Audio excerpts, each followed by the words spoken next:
വടക്കഞ്ചേരിയിൽ എരിക്കിഞ്ചിറ എന്ന് പറയുന്ന ഒരു പ്രദേശത്ത് 3 പേര് രോഗബാധിതരായി. നിത്യം ജീവിക്കാൻ മാർഗം പോലുമില്ല, ചികിത്സയ്ക്ക് പോലും മാർഗമില്ലാണ്ട് അമ്മയും ഒരു മാനസികമായിട്ട് തകരാറായ ഒരു മകളും അച്ഛനും. ഈ 3 പേർക്കും ഒരേപോലെ അസുഖമാണ്. അത്യാവശ്യം 6000 രൂപ ഒരു മാസം മരുന്നിന് വരും. നിത്യം അവർക്ക് കഴിഞ്ഞു പോകാൻ ഒരു 200 രൂപയുടെ ചെലവിന് പോലും മാർഗമില്ലാത്ത അവസ്ഥയാണ് അവര്. അതായത് വളരെ ദുരിതം അനുഭവിക്കുന്ന ഒരു കുടുംബമാണ്. രാജൻ 74 വയസ്സും പാർവതി 69 വയസ്സും സീത 41 വയസ്സും മകളാണ്. അവരുടെ ദയനീയാവസ്ഥയായ ആ ഒരു ജീവിതം വളരെ ദുരിതം. അവർക്ക് ഭക്ഷണമല്ല വിഷയം, അവർക്ക് മരുന്നിന് പ്രതിമാസം നല്ലൊരു എമൗണ്ട് ചെലവ്. അത് കാണുന്ന പ്രേക്ഷകർ ആ വീഡിയോ ഒന്ന് കണ്ടു നോക്കുക. എൻ്റെ നാട്ടിലെ നല്ല സുഹൃത്തുക്കളും സഹോദരന്മാരും സഹോദരികളും ഈ വീഡിയോ ഒന്ന് കണ്ട് അവരെ സപ്പോർട്ട് ചെയ്യണം, നിങ്ങൾ സഹായിക്കണം. നിത്യം നമ്മൾ ഇത്തരത്തിലുള്ള വീഡിയോകൾ നമ്മുടെ നല്ല മനസ്കർക്ക് സമർപ്പിക്കുന്നത് തന്നെ, ഷെയർ ചെയ്യുന്നത് പോലും നിങ്ങളുടെ ഓരോരുത്തരുടെയും നല്ല മനസ്സിൻ്റെ ഒരു സഹായം ഉണ്ടാവും എന്നുള്ള പ്രതീക്ഷയില്ല. അപ്പോൾ തീർച്ചയായിട്ടും നമുക്ക് ആ വീഡിയോ കണ്ടു. ഓക്കെ.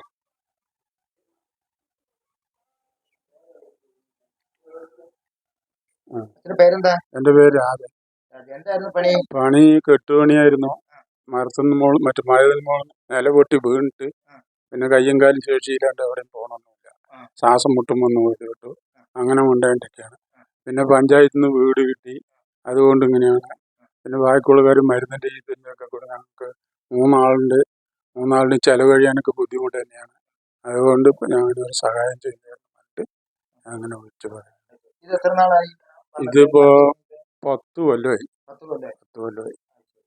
അമ്മയ്ക്ക് എന്താ പറ്റിയത്? അമ്മയ്ക്ക് ഇതേപോലെ അടയ്ക്കപ്പണിക്ക് പോയിട്ട് വീണതാണ്. വീണിട്ട് അങ്ങനെ കുറെ ആശുപത്രിക്ക് കൊണ്ടുപോയി. പിന്നെ അങ്ങനെ മൂത്രം പൊക്കായി. പിന്നെ അങ്ങനെ ആൾ കിടപ്പോയി പോയിക്കൊണ്ടേയിരിക്കുകയാണ്. അവിടെ പോയി അതിന് ഡോക്ടർ പറഞ്ഞ നീ ഇവിടെ വരുമെന്ന് വേണ്ട, ഇവിടെ അവിടെ നോക്കിയിട്ട് നിങ്ങൾ അങ്ങനെ നോക്കിയാൽ മതി. ആ തള്ളി അങ്ങനെ കൊണ്ടുപോകണം. അത് അവൾക്കാണ്. അവൾക്ക് വീണിട്ട് അസ്മാരത്തിന്റെ സൂക്കടാണ്. വീണിട്ട് കാലൊടിഞ്ഞിട്ട് ആസ്പത്രിയിൽ പോയി ഓപ്പറേഷൻ കഴിഞ്ഞ് അങ്ങനെ വന്ന് കമ്പിയൊക്കെ എടുത്തു. ഇനിയിപ്പോൾ 2ാം വരെ ഒരു വീഴ്ച പോകണം. അതിലായിട്ട് പിന്നെ അങ്ങനെ അവിടെ പോകാനും പറ്റില്ല. ഇപ്പോഴും നടക്കാനൊക്കെ ഭയങ്കര ബുദ്ധിമുട്ടാണ്. അങ്ങനെ ഇരിക്കും. അവൾക്ക് പെൻഷനോ ഒന്നുമില്ല. ഞങ്ങൾ 2 ആൾക്ക് പെൻഷനോ, അതുകൊണ്ടാണ് കഴിയും. എന്താണ് പേര്? പാർവതി അമ്മ അല്ലേ? എന്താണ് വിശേഷം? ആന്നില്ലേ? പണിക്കൊന്നും പോകാൻ പറ്റില്ല അല്ലേ? പണിയെടുത്ത് കുടുംബമൊക്കെ പൊരുത്തിയതാണല്ലേ? പോവാത്തിന് വിഷമമുണ്ടല്ലേ? ഇങ്ങനൊന്നും പ്രതീക്ഷിച്ചില്ല അല്ലേ? വിഷമമുണ്ടല്ലേ? എത്ര വയസ്സായി അമ്മയ്ക്ക്? 70 വയസ്സായി അല്ലേ? മകളെ കെട്ടിച്ചൊന്നും കൊടുത്തിട്ടില്ല അല്ലേ? കെട്ടിച്ചില്ല. മോൾക്കും വയ്യ അല്ലേ?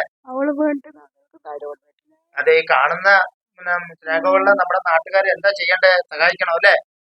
ഞങ്ങളൊക്കെ സഹായിക്കാണ്ട് അവര് സഹായിക്കാണ്ട് വേറെ ആരും ഇല്ല സഹായിക്കാം അല്ലേ? തീർച്ചയായിട്ടും അവർ സഹായിക്കും കേട്ടാ. ഭക്ഷണമൊക്കെ കഴിച്ചോ? ഭക്ഷണം കഴിക്കാൻ പറ്റില്ല. എന്ത് പറ്റാത്തെ? കഴിച്ചാണ് കഴിക്കല് കമ്മിയായി. കഴിക്കാണ്ടിരുന്നാ വയ്യാണ്ട് വരില്ലേ അമ്മ? വെള്ളം കുടിക്കുന്നതും കമ്മിയായി. അങ്ങനെ കഴിക്കാണ്ടിരിക്കണം. മൊത്തം വിറയ്ക്കുന്നുണ്ടല്ലോ ശരീരം. നടക്കാൻ പറ്റില്ല, ഇരിക്കാനും പറ്റില്ല. ആന്നല്ലേ?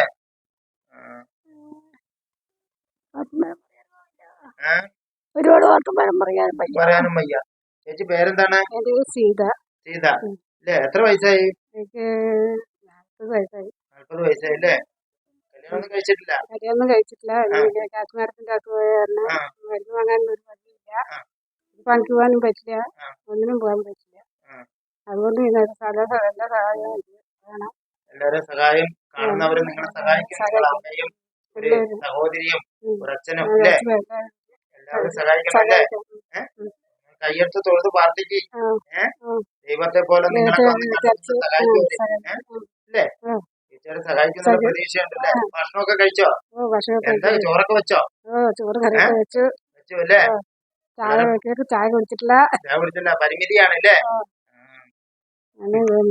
ഒരു പണിക്കൊന്നും പോവാറില്ല ഒരു അല്ലേ? പണിക്ക് പോകാനും പറ്റില്ല. വീട്ടിൽ തന്നെ ഇരിക്കുന്ന വീട്ടിൽ അല്ലേ? തന്നെ ഇരിക്കുകയാണ്. പണിക്ക് പോകാനും പറ്റില്ല. തള്ളേനെ നോക്കി ഇരിക്കുകയാണ് അല്ലേ? ഉം. പിന്നെ അച്ഛനും അവരുള്ളത് വേറെ ആരും ഇരിക്കും. അത് അത് കഴിയുമ്പോഴാണല്ലേ എന്റെ കഷ്ടം. എനിക്ക് സങ്കടം വരും. എനിക്ക് സങ്കടം വരും. സങ്കടപ്പെടണ്ട കേട്ടാ. എന്തെങ്കിലും ഒരു മാർഗം നമുക്ക് ദൈവം കാണിച്ചു തരും കേട്ടാ. സുഹൃത്തുക്കളെ, നമ്മുടെ കിഴക്കഞ്ചേരി പഞ്ചായത്തിന്റെ ഒരു പാർട്ടിയുടെ ഒരു പ്രതിനിധി, അതായത് നമ്മുടെ ഒരു സഖാവ് നമ്മുടെ കൂടെയുണ്ട്. ഈ കുടുംബത്തെക്കുറിച്ച് നമുക്ക് ഒരു വിവരം തന്നത് പോലും ഈ സഖാവാണ്. സഖാവിൻ്റെ ഒരുപാട് ചാരിറ്റി പ്രവർത്തനങ്ങൾ നമ്മൾ കണ്ടിട്ടുണ്ട്. കാരണം ഇത്തരത്തിലുള്ള നമ്മളെയൊക്കെ വിളിച്ച് ഈ പരലോകത്തേക്ക് എത്തിക്കാൻ വളരെ ആത്മാർത്ഥമായി ശ്രമിക്കുന്ന നമ്മളെ ഉണ്ണികൃഷ്ണേട്ടൻ ഈ കുടുംബത്തെക്കുറിച്ച് 2 വാക്ക് പ്രേക്ഷകരോട് സംസാരിക്കും. ഉണ്ണികൃഷ്ണേട്ടാ, പ്രിയപ്പെട്ട ഈ ഓഡിയോ കാണുന്ന പ്രിയ സുഹൃത്തുക്കളെ, കിഴക്കഞ്ചേരി പഞ്ചായത്തിലെ 19-ാം വാർഡിൽ താമസിക്കുന്ന രാജേട്ടന കുടുംബം കഴിഞ്ഞ കുറേ കാലങ്ങളായിട്ട് 3 പേരും വളരെ ദയനീയമായ അവസ്ഥയാണ്. മാസത്തിൽ ഒരു 6000 രൂപയുടെ മരുന്നും മറ്റും ചികിത്സയ്ക്കുള്ള സാമ്പത്തികമായിട്ട് കഷ്ടപ്പെടുന്ന കുടുംബമാണ്. ഈ ഓഡിയോ കാണുന്ന സുഹൃത്തുക്കളും നന്മ നിറഞ്ഞ പ്രിയ സുഹൃത്തുക്കളെ ഇവരെ കഴിയുന്ന സഹായം ചെയ്ത് സഹായിക്കണമെന്ന് മാത്രമാണ് എനിക്ക് ഈ അവസരത്തിൽ പറയാനുള്ളത്. തീർച്ചയായിട്ടും സഖാവ് പറഞ്ഞ പോലെ നല്ല മനസ്കരുടെ ഉടമയായ നമ്മളെ കേരളക്കരയിലെ എല്ലാ മനസ്കരും ഈ പാവപ്പെട്ട കുടുംബത്തിന് ചെറിയ ഒരു സഹായം നിങ്ങൾ ഓരോരുത്തരും അവരുടെ അക്കൗണ്ടിലേക്ക് ഇട്ട് കൊടുത്ത് സഹായിക്കുമെന്നുള്ള ഒരു ഏക പ്രതീക്ഷയോടുകൂടി നിർത്തുന്നു. മകേഷ് വടക്കഞ്ചേരി, ക്യാമറമാൻ സുമാറിനൊപ്പം. നന്ദി, നമസ്കാരം.